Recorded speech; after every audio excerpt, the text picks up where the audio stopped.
are in New Market Battlefield State Historic Park. We're going to give you guys a walking tour of all these buildings, this gorgeous house behind me, and hopefully you guys enjoy the video.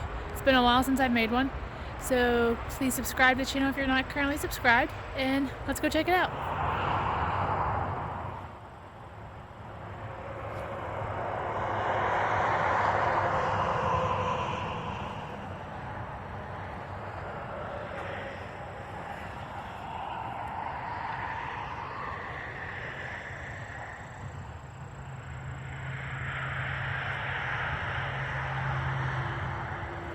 You guys can read this. Oh, there you go.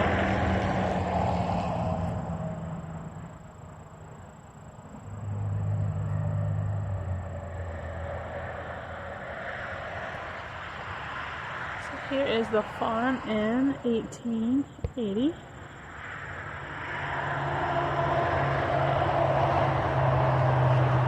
And here is the farm today.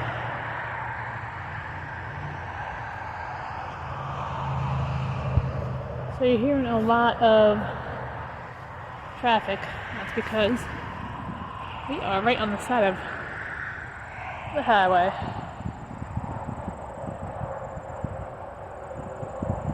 Beautiful mountains background there. So let's go. We'll give you guys a little walking tour of this place. Never been here before. Always pass it, never stop.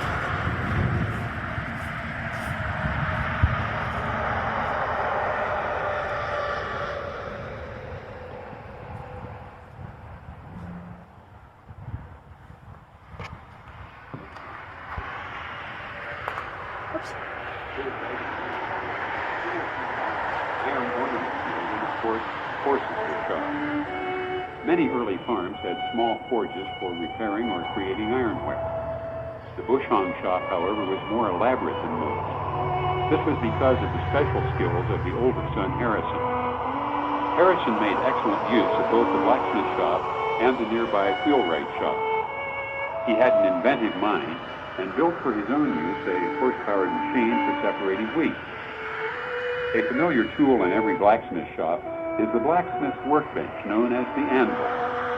A great many sizes and shapes of anvils were developed throughout the centuries. The most common during the 19th century was the 200-pound anvil made of wrought iron faced with steel. The clarity of its ring when struck was the test of its quality. The front of the anvil, called the horn, was used in working curved and rounded parts. This was always to the left of a right-handed smith. The tool used the most was the blacksmith's hammer. The hand hammer weighed about 2 pounds and had a handle 16 inches long. The striking face of the hammer was slightly convex, with edges rounded so as not to leave hammer marks. Charcoal was burned in the forge to your right. Beyond the forge is an old leather bellows with a hand pump used for forcing air into the coals to make them white hot. Iron bars were heated in the coals until they became soft and malleable under the blows of the smith's hammer. Around the rim of the forge are the tongs and pincers used to hold the hot metal. On this side of the anvil is the quenching tub for cooling and tempering the metal. Next to it is the tapered band mandrel for forming circular tires to go around the rim of wagon wheels. On the wooden workbench and on the walls are various handmade 19th century tools. At the far end of the bench is a post butt used to hold metal or wooden pieces while being worked. Beside the workbench is the smith's horseshoeing kit, with horseshoes and tools for one of the most important functions of the blacksmith shop, the shoeing of horses. The original Bushong blacksmith shop was built in the late 1830s when Harrison was a young man. The shop survived until the early part of the 20th century.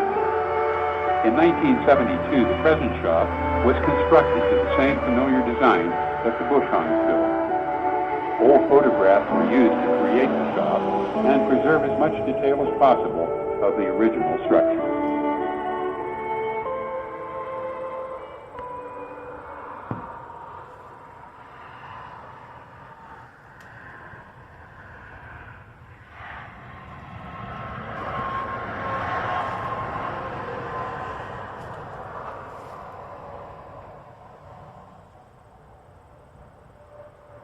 So you guys can see all this. It's kind of hard with all these bars in the way.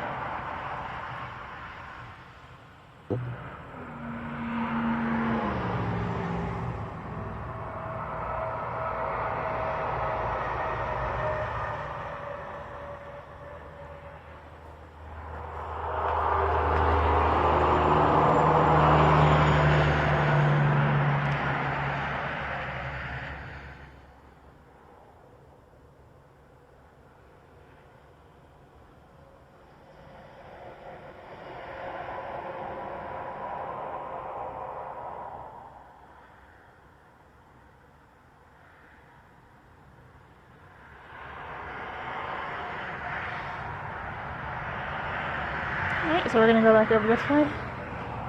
See what else they have here. They have a bunch of houses back there. Looks like you're over here.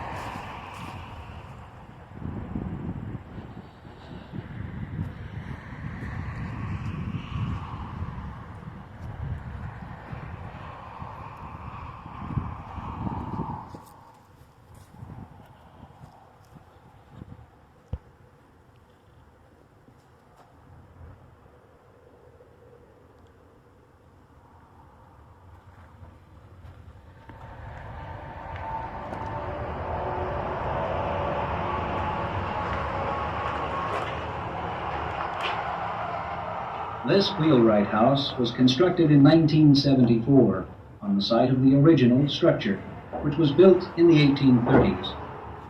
The Wheelwright house was used to make wagon wheels, farm wagons, and as a general-purpose carpentry shop. The name Wheelwright comes from the word wright, meaning mechanical work or handicraftsman, and the type of work being performed.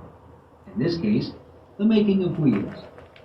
A housewright was a person skilled in building and repairing houses, and a wheelwright built and repaired wheels and wheeled vehicles. Wagon wheels were hard to construct, and only a master wheelwright could do it. The center of the wheel is called the hub, in which 12 to 16 spokes radiated from a wooden rim. The iron strip that covers the rim and holds the wheel together is called a tire.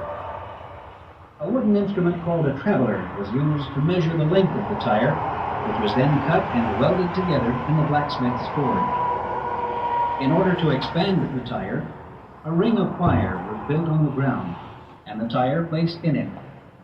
When the tire was heated to a dull red, the wheelwright placed it on the rim. Even expanded, the tire had to be pounded with hammers to secure it in place.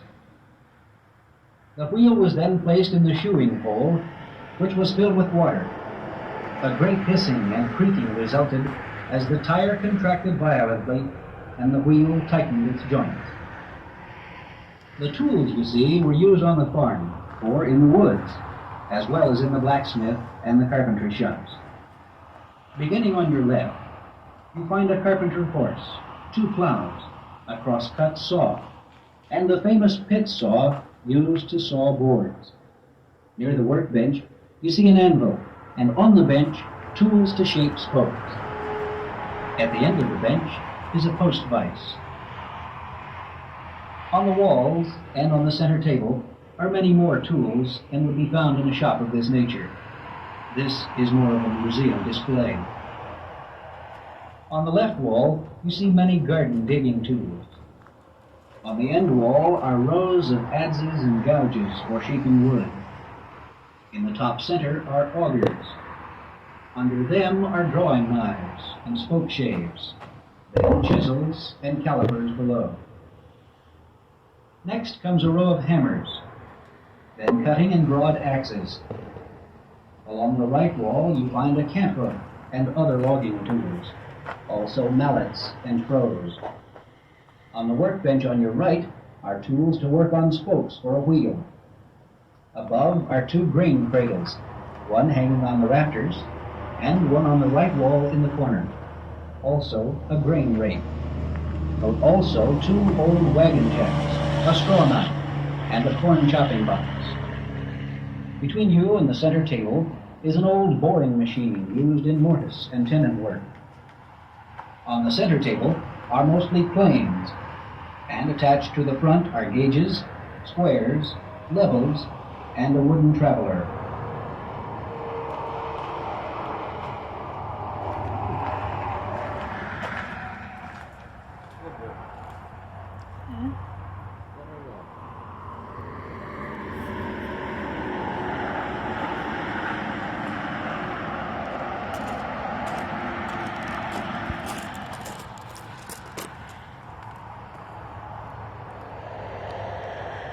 Very bright out here today. Hopefully you guys can see all this.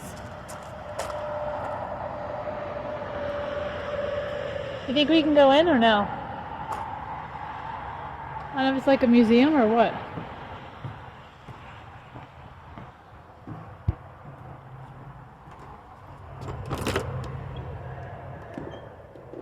Jared, you can go in.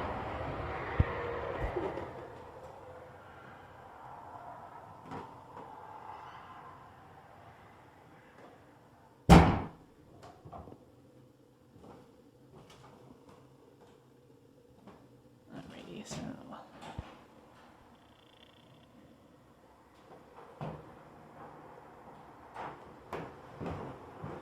Jared, you scared the crap out of me. Here it is.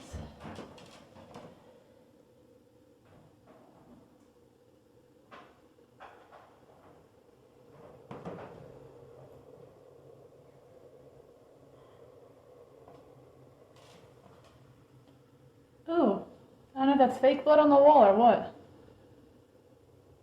Oh, I hope so. Oh, it is, okay.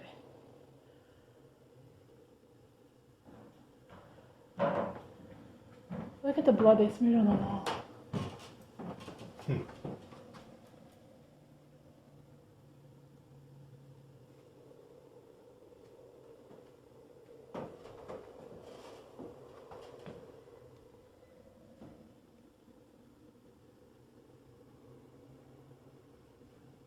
Chloroform and morphine, everything else over there.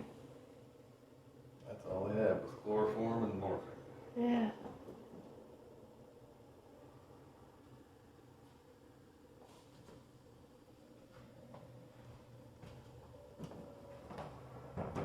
I wonder if we can go upstairs. I'll look there in a second. So I wonder if we can go upstairs. Ooh, that cake looks delicious.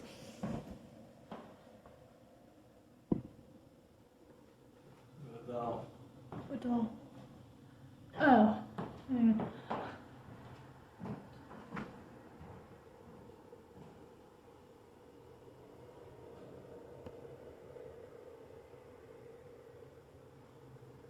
That's a beautiful fireplace down here.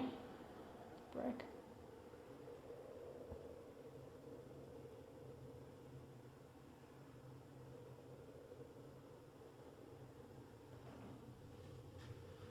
This is the east parlor.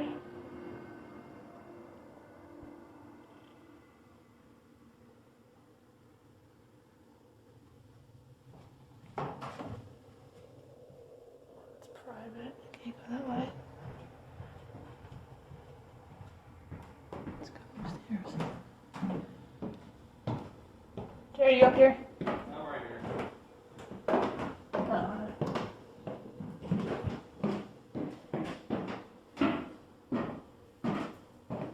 Spinning wheel.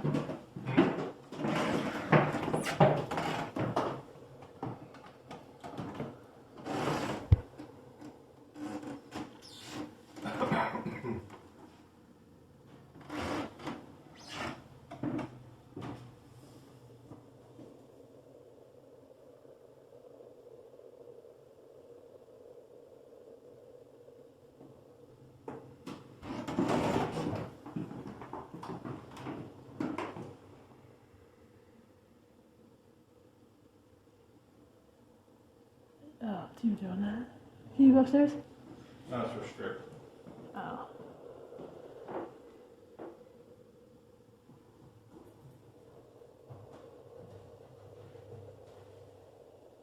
And just spinning wheel. Private. Look, there's little switches. Oh, it doesn't even go to anything. there? No, there's There might a have been. door right there. Oh, they painted the same color as the wall. Okay.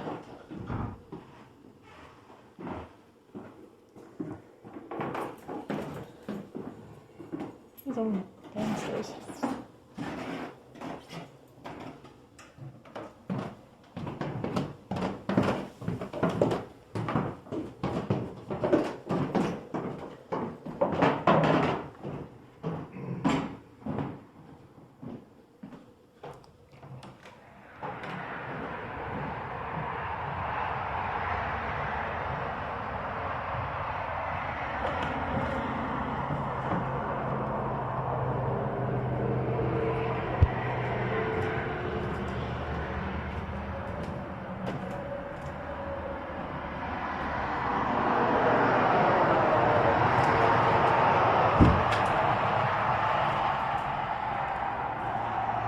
Sit here and rock all day. Just sit here and rock. A rocking chair?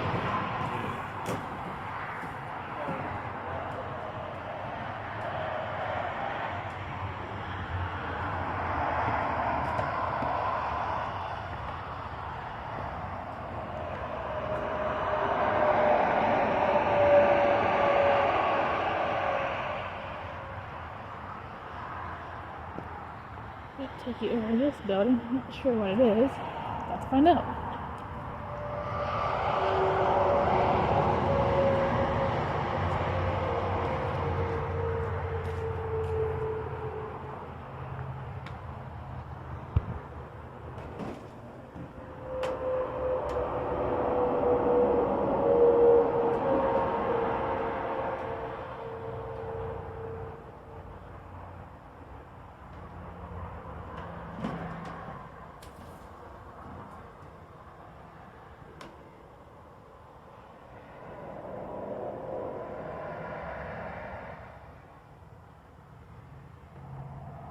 I'm trying to get some of these wires or fencing out of the way so you can see.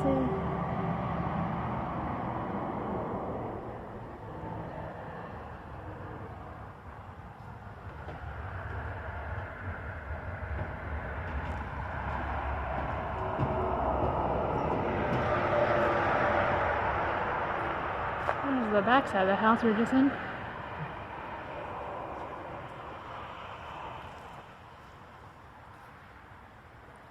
Can you go in there? The basement? Is it open?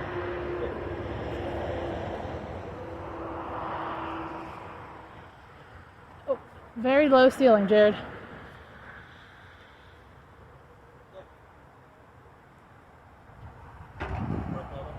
Pizza? We're gonna need one of these for the house. I'm gonna go in the basement. You coming? Huh? Actually, I'm gonna go over here fast. So this is where they have the restrooms now.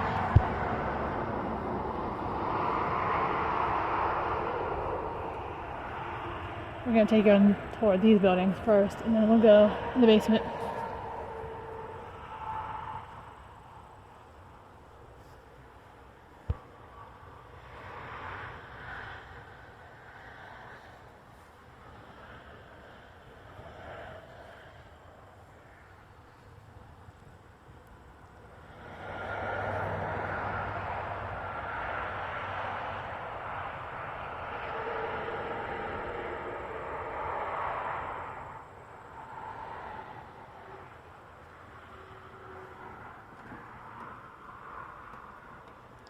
Oh, that's where they keep their sticks. Have a little fire pit right here. So they must do reenactments or storytelling.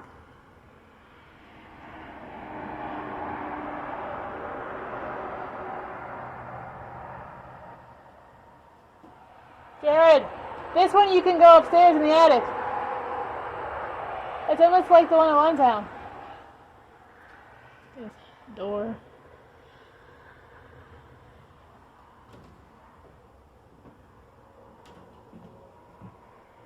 It is chilly in here.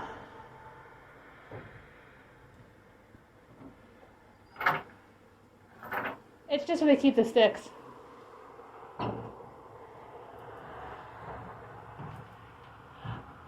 Look how they shut the windows. I guess this is how they shut the windows.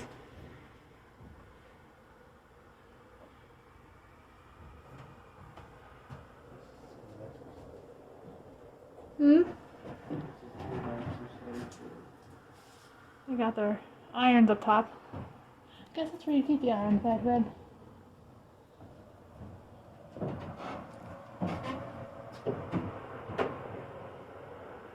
Is there room for two of us up there? This is exactly what.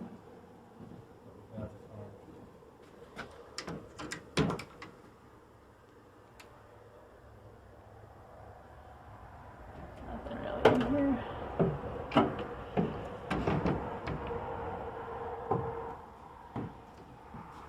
Oh goodness. It's lopsided. Ow.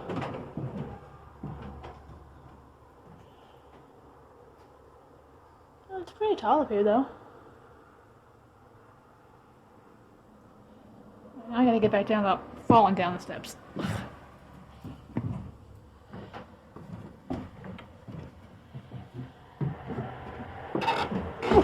Goodness. And this is back out to where we just were. Got one more building over here, and then I'll take you into the basement of the main house.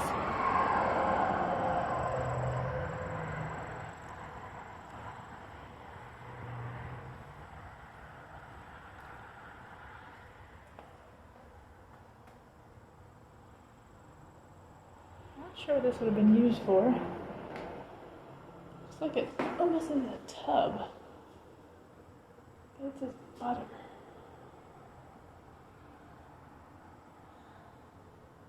I don't know, maybe you guys can tell me in the comments what this would have been used for.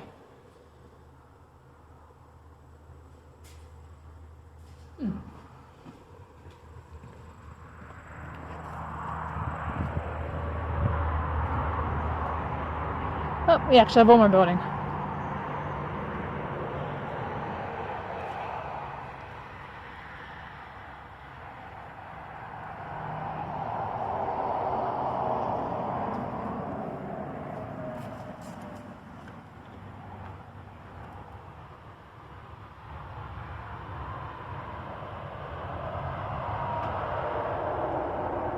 Looks like a little chicken coop.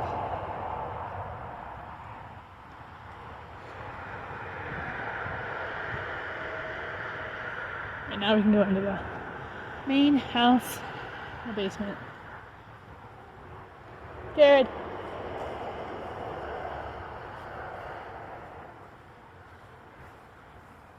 What's he doing?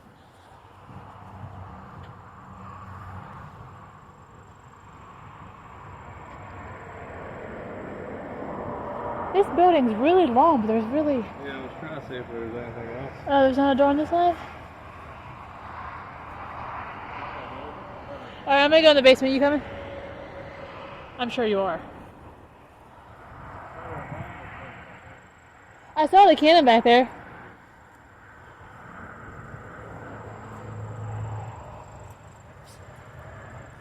I wonder if that's like a bullet hole right there. See it?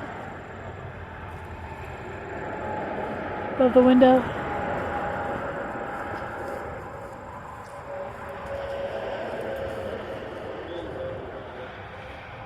I didn't hear you. Oh.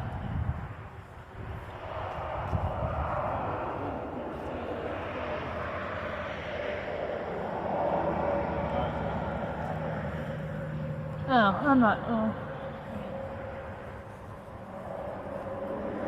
Yeah, that's where we're going in there. Where I was going to. Hmm?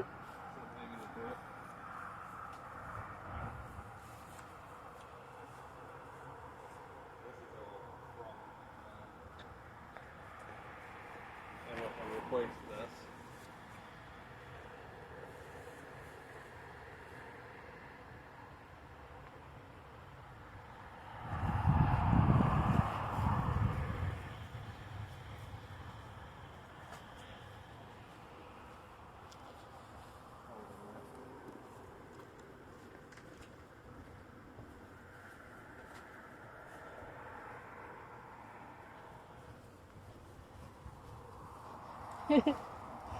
There's a chair down there, and it's like crooked.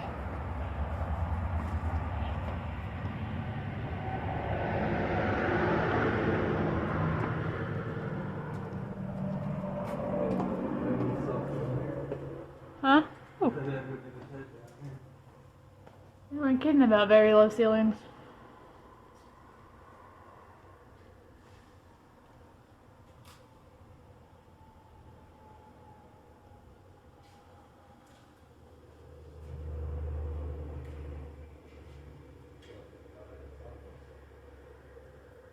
What's up? Basement ceiling there was a little taller though, wasn't it? I keep ducking my head, but I think I'm good. Yeah, here it goes. Here it goes. Look at the ceiling. Oh, plaster. Mm-hmm.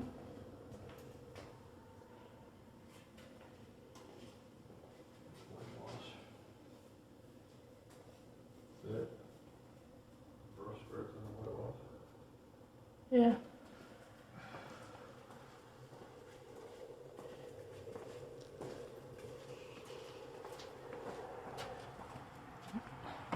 Alrighty, so that concludes our tour. Hopefully you guys enjoyed the video. Haven't had it in a while. If you enjoyed the video and like to see some off the beaten path places, historical places, main streets, subscribe to the channel if you're not currently subscribed. And leave a comment below. Let me know what you think of this place. And we will check you guys out in the next video.